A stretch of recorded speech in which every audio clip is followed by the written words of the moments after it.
parallel and perpendicular lines. Let's go ahead and start with the warm-up. We're going to solve some equations. This first one says that x plus 2x plus 3x equals 180. Well, x is the same as 1x. So I have 1x plus 2x plus 3x. That's 6x equals 180. Divide both sides by 6. X equals 30. Number 2, we have the quantity w plus 23 plus the quantity 4w plus 7 equals 180. Combining like terms, w and 4w is 5w. 23 and 7 is 30. That equals 180. So I have 5w plus 30 equals 180. Subtract 30 on both sides. 5w equals 150. And then when we divide by 5, w equals 30. So number 1, I have x equals 30. And number 2, I have w equals 30. Now number 3, we're going to write an equation and then solve it. The sum of the measure of angle 1 and twice its complement is 146. Well, sum is addition, and complement means that the two angles add to equal 90 degrees. Supplementary is 180 degrees. All right, so if the measure of angle 1 is x, the complement is going to be 90 minus x, because I want to be able to add those two numbers together to get 90. The equation I can come up with then is x plus twice its complement, so plus 2 times the quantity 90 minus x, equals 146. This is x plus 180 minus 2x equals 146. Negative x plus 180 equals 146. Negative x equals 180 taken from 146 gives me negative 34. So that means that x equals 34. Number 4, the measures of two supplementary angles are in the ratio of 2 to 3. Find their measures. To do this, I need to know that supplementary is adding to get 180. Ratios of 2 to 3. So one is twice a value and the other one is 3 times that same value. I can set up the equation 2x plus 3x equals 180, or 5x equals 180.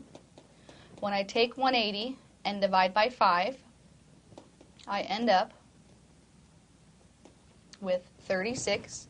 Now it's asking me for the measure of the two angles. Since x is 36, plugging that in, I get 2 times 36, which is 72 degrees, and 3 times 36, which is 108 degrees. So the measures of my two angles are 72 and 108. The objectives for this lesson are to identify angles formed by two lines and a transversal, and to prove and use properties of parallel lines. Let's start by talking about what a transversal is. If you have two lines crossing somewhere, or two lines somewhere, and you put a third line in that crosses those two lines in two distinct points, that's a transversal. The whole distinct point thing means that if I've got two lines, I can't say that third line goes through the same point where those two lines cross. So transversal is a line intersecting two different lines in two different spots. Alternate interior angles. Alternate, opposite sides of the transversal. Interior means between those two lines that are being crossed by that transversal. So in my picture down here, this figure at the bottom, I've got these two lines intersected by a transversal. Alternate interior are going to be these angles that are on opposite sides of that transversal in between those two lines.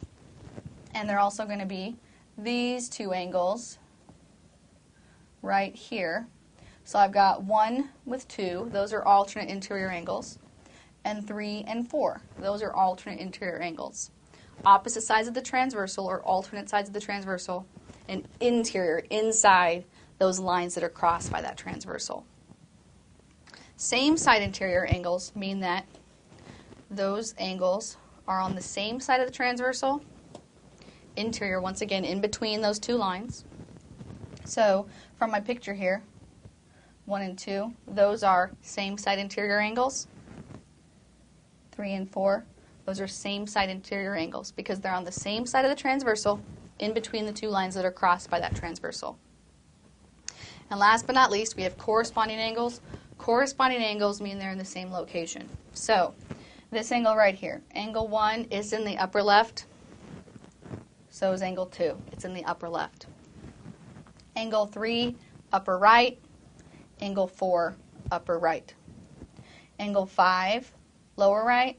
Angle 6, lower right. So basically, if you can take these angles and slide them over, it's whatever's in the same position. Those are corresponding angles. All right. If you have parallel lines cut by a transversal, then corresponding angles are congruent. That means that those two angles are congruent, those two angles are congruent,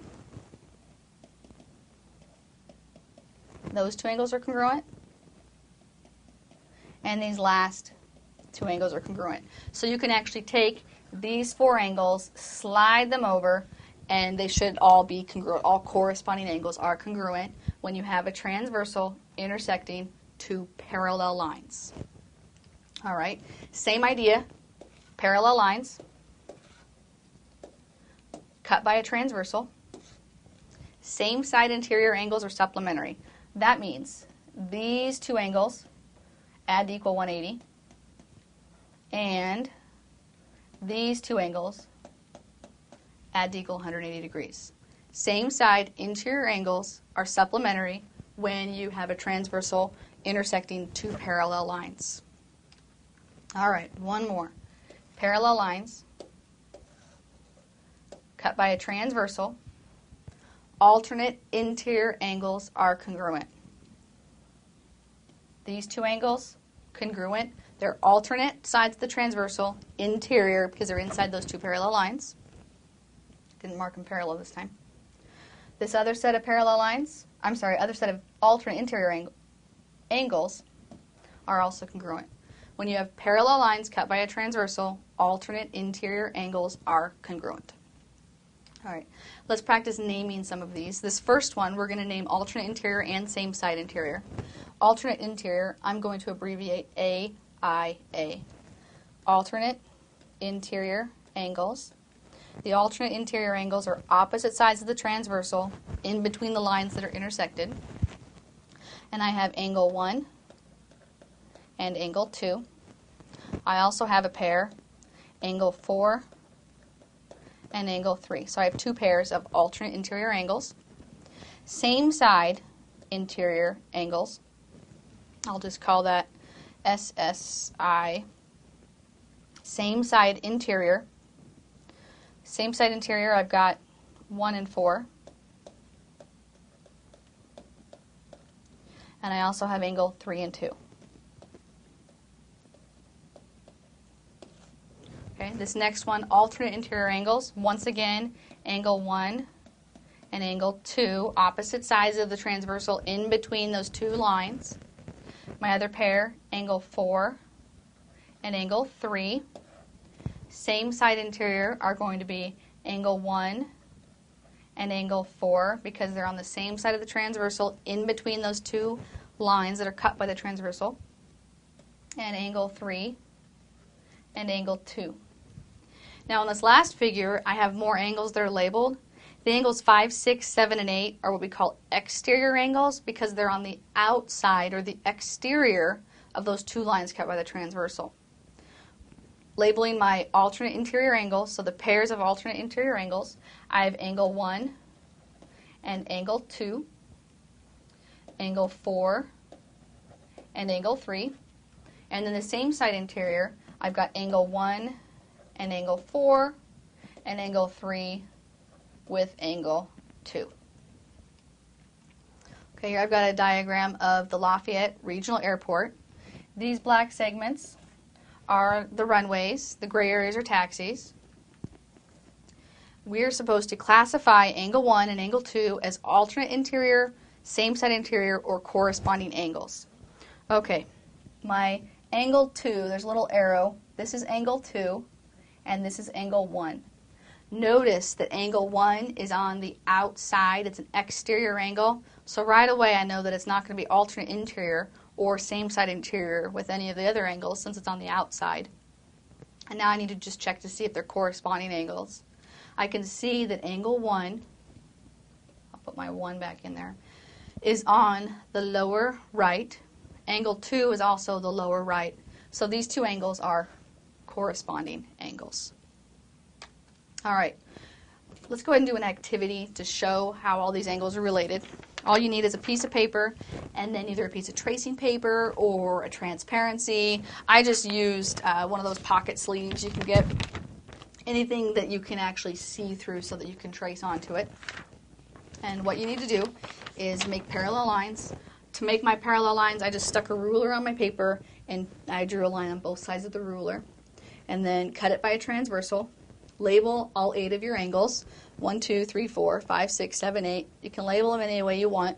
I just want to make sure that I label